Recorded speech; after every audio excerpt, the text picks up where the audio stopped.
You want gold for your minis and you're doing the right thing. You've jumped online and you're researching different recipes on how to paint them. And myself and other content creators are testing out all these various styles, and today I'm going to show you how to paint gold on your minis, 4 different styles to achieve 4 different looks. I'm Mike, this is Flashing Badger Painting, and if you haven't seen any of my ultimate painting guide videos before, well, the way it works is a little different. See, normally I take a random model and I paint it, and in that video I stack it full of B-grade comedy. Here things are a little different. Here though, I focus on one thing, and I go into a whole lot of detail explaining it. The idea is that you save the video away in your painting playlist, and then you can paint along with me and achieve the exact same results that I do. The reason that I'm looking at gold today is because on a recent project I was painting up a squad of Sanguinary Guard models, and I wanted their armor to look ancient and recently neglected. So if you like the look of those models, why thank you, and I will show you how to paint their gold armor as one of the 4 today. Down below you will find chapter markers, and these act as bookmarks for the 4 different painting styles so that you can go back and forth and find the one that is relevant to you. And up here in the corner you will see the paints that I'm using throughout the video. No, I'm not sponsored, people just ask me what paints I'm using, and so that's a point of reference for you. Before you rush out and buy your own, check your collection and see if you have a similar looking color first. And there's no secrets or hidden reveals. From the outset of each painting style, I will show you how the model looks in the end, and also we'll pause the action along the way so that you can see the step that you're currently painting, how that ties in to the end result. Does that make sense? Kind of? That'll work, let's get started.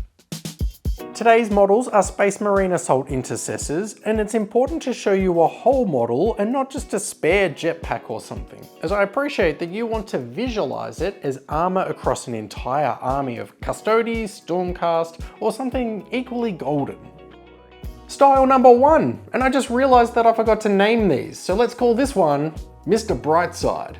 The idea here is to have warm gold that is nice and shiny. It's clean and it's fancy.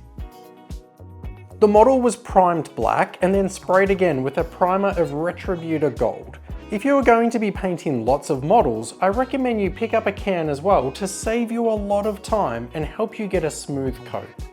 Shades and washes will come up a bit today, and we will explore how using semi-transparent thin paints like this can change the feel of the metallic underneath. Skin colours like this warm skin shade from the Army Painter are a reddy brown mix, and yeah, we are used to applying them over the top of flesh tones on the skin of our models, but watch this, over the top of a bright gold, it starts to give it some heat. The few drops of liquid I added was airbrush thinner so that my layer goes down a little weaker, and this helps me to avoid that dry coffee staining effect that we are left with on smooth surfaces. I'm covering all of the gold, and I'm encouraging the wash to find its way into those panel lines, into the recesses of the model, and the areas of the panels that is the lower third of them. So picture a shoulder pauldron, and I'm pushing the wash further down on each panel. A step darker with a strong skin shade, and this is more of the dark brown side of the tint and less of the red. Again, thinning it down, and I'm using a sharper brush and trying to be a little more accurate and target those shadow areas again. The warm skin shade covered the model, but here I'm avoiding all of the large surface areas and I'm fixated on areas that should be the darkest. And the final step is a highlight. If the idea of jumping to a silver seems too much, that's okay. Start with a lighter gold like one of these. I like the silver because if my model is going to be this over the top and obnoxious bright armor, then having the raised areas firing light reflections at us feels on brand. I think this gold would pair really well with parade-ready warriors and heroes. And what I mean by that is picture a captain that hasn't stepped onto the battlefield yet, or maybe some veteran soldiers that just keep their armor pristine. And that means it would also pair really well with bases that are thematic like a marble palace. From bright to dark, and let's call this one Grim Gold. No, Grim Gold's probably already taken. How about Goldie Grim and the 3 Warfares? Someone trademark that real quick. This is the recipe I had pictured in my head for my Sanguinary Guard, and at the last minute before I started painting them, I figured I should probably test it out. A black prime, which is important because as I'm applying my base coats and layers, I won't actually be covering the entire model, so I need those remaining areas to be really dark. As you've correctly identified, that's not a brush, but instead a small piece of foam like you would find in the back of your blister packs or model trays, and I'm dabbing my paint directly onto the model to create an uneven stipple effect. Gold attaches really nicely to a brown base coat, so keep that in the back of your mind the next time you're painting with it. It goes on really smooth and has a nice warm undertone, especially when compared to just over the top of a black prime. Same sponge dabbing technique, but my technique with each new colour is to cover less and less of the model. Freeze frame, here's what I mean. We should see some black in the deepest recesses, then some brown, then this current dark gold, and then here is our next gold colour still to come, plus a further highlight. Screenshot that with the paints if it helps. If it doesn't, leave me a like and subscribe. So leave that room behind because we want to tell the story on our panels. These darker areas are the built up grime, damage and weathering, because this marine lives in a time and universe where there is only war. Not only war and also the allotted work from home day to meticulously clean your power armor, although during the space pandemic apparently many of the Astartes were afforded more flexible working arrangements, which is nice. What were we talking about? Right, the next lighter gold. If you're working on a squad or a couple of squads at a time, consider treating yourself to batch painting, where you paint each model with that one step before moving on to the next colour. It's not crazy fun, but it's very time efficient. The final highlight of Retributor Gold, where the light is catching it just right on those prominent sections of the armour, and now my goal is to calm it all back down and to tie those colours together a little smoother. A thin down wash of my skin shade again will do just that, and I'm painting my entire armour panels like I did for the first Marine. It's going on a little thicker this time around, but that's because I have so much time to work before it dries. So I'll clean my brush and start to push around or draw up some of that shade that's pulling in an area. And once dry, that's it. Here's how our Goldie Grim has turned out. And compared to our first model that was quite bright and warm, this is really dark and ominous. So I'd say this is well suited to if you're trying to convey a story. Maybe you have some abandoned space marines, or your Stormcast Eternal Warriors are fighting in the trenches and the front line against some orc warband in a swamp. Ugh. My favourite style, and the one that I end up selecting, is coming up soon, but first I'd like to show you this one. It is a style that initially I didn't like, and then I slept on it and realised the reason I didn't like it is I was looking at this through the lens of how I wanted to paint my Sanguinary Guard, and this was far more of a reddy bronzy look compared to that ancient gold that I was looking for. But now I think this could look fantastic on fantasy dwarves or a custom Space Marine chapter where you mix it in with an accent colour of like white panels or something. That'd look cool. Well, it's super easy.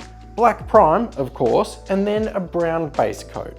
This time I am covering the whole model, so on a big project, if you have access to an airbrush, do that, or consider a rattle can. This type of dark gold colour features so often in my painting videos on the channel, and yeah, that's because I love it. Bright gold is everywhere, but something about dark gold is way scarier on warriors, I think. He had 2 thin coats to cover him smoothly, and 2 thin coats is an awesome name that we should trademark as well. Someone write that down.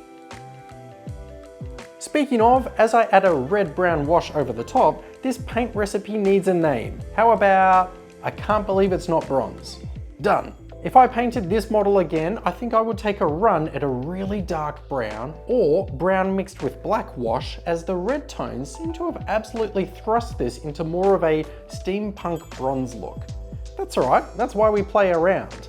And that's been the bright gold highlight going on, and once dry, here's our model. Like I said, I initially didn't like this style and I'd moved on, but now that I've slept on it, I think if someone asked me to paint one of those steampunky fantasy dwarf models, this is absolutely a recipe of metallic that I'd come back to. Now I've spent the better part of this video hyping up this next paint style, so I'm going to need your help with thinking of a cool name for it. Here's how the model turns out, and my favourite part is that we're actually going to use quite a few green paints here. Initially, I couldn't think of a fourth recipe, and because I collect an army of Space Marines known as the Death Guard, I wanted to see if I could find a way to paint some fun gold for their leaders, but still have it reflect some kind of corruption from their god of decay that they worship. So the first couple of steps and techniques you have seen across this video already. It's a black prime because I enjoy the darker tone underneath, and then a base coat of a dark brown because the metallic gold to come will have a much easier time adhering to brown and will look prettier with it beneath. Emperor Gold is from the John Blanche series of Army Painter paints, and this is the colour I use for the decorations on my Blood Angels Marines.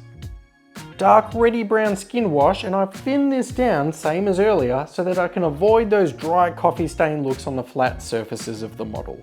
I think I need this red-brown wash to go down first to darken everything and to take some of the sting out of the green that's to come. And that green begins with a nice dull contrast paint called Plague Bearer Flesh. Contrast paints and speed paints burst onto the hobby scene a couple of years ago, and the idea is that you don't thin them and instead you load your brush up and paint over the top of a primed white model. They are semi-transparent, so the white highlights still show through and they sit dark in the recess areas, like a thick wash. But they have become a great asset in your hobby toolbox because you can use them in other ways. Here I'm thinning this one down in about a 1:1 ratio, and I'm using it like a tint over my gold marine. It's subtle, but it's like I'm looking through a very faint off-green filter. It looks intense when I'm applying it, but once dry, I love that. It's aged my gold, but not weathered it. It's not caked with grime and neglected, it's just ancient. I'm having fun, so I pick out a darker green shade and a thinner brush, and I'm introducing it into the panel lines and the shadow areas just to give this sense of depth and contrast to make him more 3D. Ending the model with a thin highlight of a bright gold. Even old gold, when the light catches it just right, can still shine bright. Wait, why would I say that? I'm not even that old, right? The marine is finished and I just realized that we didn't name it. How about Green Grim Gold? Or G3? And in fact, I'll throw the channel name in as well, so it can be FBPG3. That's so catchy. No? Maybe just G3 then. And yes, this is the gold recipe that I use in my Sanguinary Guard models that I painted recently. That video's up on the channel if you'd like to see how it combines on an entire squad with accent colors and other business going on as well.